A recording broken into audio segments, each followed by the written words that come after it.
It's so difficult to be someone that like doesn't trust the government at all, fully believes the government does not care if we live or die, but also be like a sane person because it's hard to talk to people about these things. Like I was trying to talk to this woman about like our food supply and how like I think our food in the US is extremely extremely dangerous. So many ingredients we use here are banned in other countries. I think that the dyes in foods do cause behavioral issues in children and we're not talking about it enough. We're not studying it enough.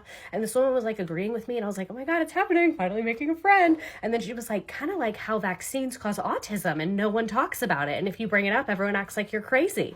And I was like, well, you are crazy. And it happened another time with somebody else when I was talking about how, like, in the film industry, if they want to use military stuff, like in Top Gun, how they use like the airplanes and stuff, the military has to approve the script. So we never get like unbiased stories about bad things that have happened in the military because they don't approve the scripts. So then they can't use the stuff. So then they can't make the movie. And I was telling someone about that. And I was just talking about how like the government influences our media in so many ways that people just aren't aware of. And this person genuinely looked at me and goes, exactly. And our education system. And I was like, exactly. And then they go, how they're teaching kids to be trans in elementary schools.